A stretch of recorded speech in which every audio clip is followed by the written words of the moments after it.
guys, Tez here and welcome back to my channel. In today's video I'm going to be sharing with you how I locum. Now I am one of those lazy locums who only works up to £1,000 because I don't know how to do my taxes and I'm too lazy to figure it out, so I don't want to get fined or arrested by the HMRC. So I just do the bare minimum, you know, get a little coin or whatever. So I'm just going to be sharing with you how I do that. Now, a locum pharmacist is a pharmacist who works at different locations on different days, and they basically work by filling in the gap for the regular pharmacist when they're on annual leave or whether they're sick, or if it's a last minute and that company can't get anybody to work, like let's say somebody else cancels, for example. It's basically flexible. You work as much as you want to work. If you don't work, you don't get paid, so it's up to you how much you do it. I know a lot of people who do it as their full-time job, so they get regular locum shifts every single day, and I know people like me who only work once every couple of months. The first tip is when you're getting started, save all your documents on Icloud. So the reason you do that is because when you start applying for jobs, then you have all that information ready and you're not wasting time trying to sort it. So you need your photographic ID, which can be your driving license or your passport, and that's just so they can verify who you are. You also need your GPHC registration number, and then you need your indemnity insurance. Now it's up to you which one you go for. I have PDA because that's one that I got told, and I honestly am too lazy to find out what else there is out there. Now I think when you qualify as a pharmacist, it's actually free for the first 90 days, so you could make the most of it and see whether it's actually the insurance that you want. Hopefully you won't need insurance, but in case something happens, you always want somebody who's going to defend you and be on your side, because the company will always look out for them before they look out for you. You also need your Dbs check, and this is the check that confirms that you are not a criminal and your name is clear and you're free to work in the country, because we can't be having criminals be pharmacists, you know, because we're professionals or whatever. And then lastly, you need an NHS smart card. Now these are quite hard to get, and honestly I feel like it's a little bit long-winded. I was quite lucky because I did my pre-reg in hospital, so I got given a smart card.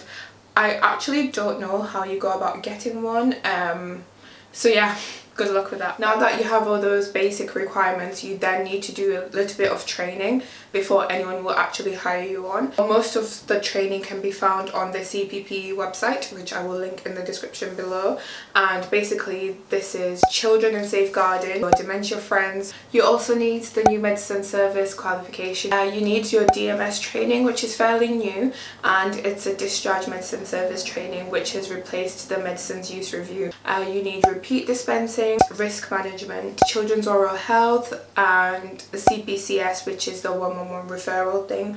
And I think you also need to do your NHS SER access training. Once you have all those things, they will take you a while to do.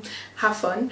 And at the end, the CPP will give you a certificate, and the best thing to do is to save that certificate and pop it into your Icloud folder again, because chances are when you start registering for locum agencies or for companies, they will be asking for these certificates. So if you have it already, then it just makes your life a lot easier. Chances are, unless you're working for your uncle's pharmacy, you're going to need all these things before you actually start working, because nobody will sign you on. Sometimes they also request an up-to-date CV, so it's always good to have one just in case. And after you've done all those essential things, there are some other things that if you do on top, you are more likely to get hired for a shift compared to somebody who doesn't have them, and those include emergency contraception, which I know some people don't feel comfortable giving it. Obviously if you don't want to because it goes against your religious beliefs, then feel free. Like, I'm not forcing you to do it, I'm just telling you know that sadly you might potentially not get a shift over somebody who does have it if it's a pharmacy that needs it, potentially. Some companies also like to be flu vaccine trained, and usually you have to go through that yourself, so you pay the money. And I think especially now with Miss Rona, it's really useful to know how to vaccinate, because that pharmacy might then secure a contract from the NHS to give out the Miss Rona vaccine. So if that's something that you have, then that might put you at an advantage over somebody who doesn't have that. Having said that, I am not vaccine trained, so I cannot do vaccinations, but I have never been paid less or not received a shift because I didn't have those qualifications.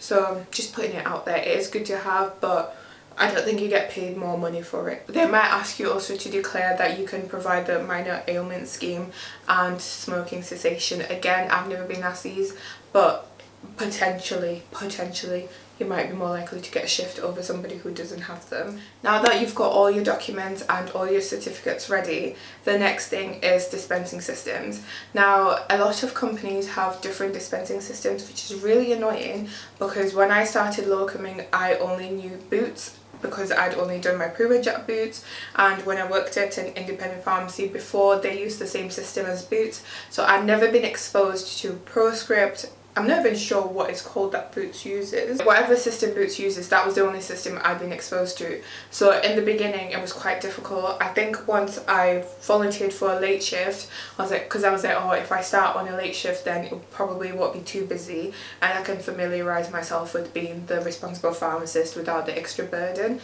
But then it was me and a counter assistant, so nobody knew how to use the dispensing program, and I had to call the manager and they had to talk me through how to do it. I mean, I learned, but ideally that was something I should have thought about in advance and asked them what system they used and maybe gone in for half an hour just to get to grips with it. I mean, I've been fine, but you know, sometimes it is better to be prepared, because when you fail to prepare, you prepare to fail.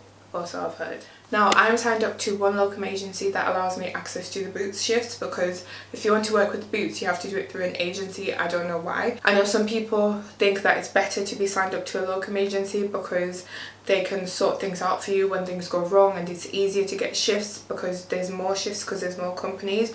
But for me, because I don't really do that many shifts, it's not essential, and I was getting tired of filling in applications or filling in declarations. So I think once I did Cohen's and Well, and then I did the other one so I could work for Boots, that was me done, and I've never struggled to get shifts. I guess because I only do one every couple of months, it's never been an issue. But if you're going to be working every day, then maybe you might want to consider signing up to a locum agency. So once you actually start working, the annoying thing is that you have to work at 5 different pharmacies before somebody adds the locum access to your smart card. Now at first I thought, well, I don't really need this because I'm not going to be working a lot, but you can't access someone's SER record if you don't have locum access added to your smart card. You can't pull prescriptions from the spine. When you're preparing for your first shift, it's important that before you start you know how many hours you're meant to be working, what the rate is, whether you'll be paid for mileage, and whether your break is included. So for me, whenever I do a shift, some people, they ask you to write down your invoice by yourself and then you staple it. It's not very secure, but you just write your name, your GPHC number, the date that you worked, the hours that you worked, the rate per hour, the total hours, therefore the total wage you should be getting, and then you also write down any mileage if you were getting paid mileage. So I always make sure to write that down, and then that way when the payment comes into your bank you know exactly how much you should be getting. Now I have a separate bank account for locuming, and it's not that you need one. What I usually do is I just get paid into that account, and that way I keep a record of how much I've been paid, and it makes my life so much easier because I don't use that money until I reach £1,000, and then I know that I can't work anymore for that financial year and that money's not mine to use. But you can do whatever you want as long as you keep a record of it. I think once there was a time when I worked at a pharmacy and something happened. I think either the other pharmacist didn't come, either the other pharmacist was late or something, so I ended up staying an extra 3 hours. But when I got paid, I just got paid for my initial shift, and it took me over 6 months to get that extra 3 hours back. Hey guys, so I've just finished my shift, and it was quite busy, to be honest. It was go go go. I didn't even get to pee. I mean, I did get to drink some tea, which one of the technicians gave me, which I thought was really lovely, but that didn't help with my toilet problem. But yeah, I think I did okay. I feel like I managed. The feedback from the dispensers seemed okay. They said I checked more than what a lot of the other local pharmacists do, because I normally work in hospital and I don't check all the time. I feel like when I'm in community, I'm always like, I don't know, I feel like a fraud, like I'm not good enough. Like I have to I try my hardest to be as fast as I can, because I feel like it's a skill that I haven't managed to perfect as well as someone who probably locums every day. That was the end of the video, and thank you so much for watching. Don't forget to tap the like button. Let me know in the comments if you have any questions. Subscribe if you haven't already because it really helps me out, and until next time, bye for now.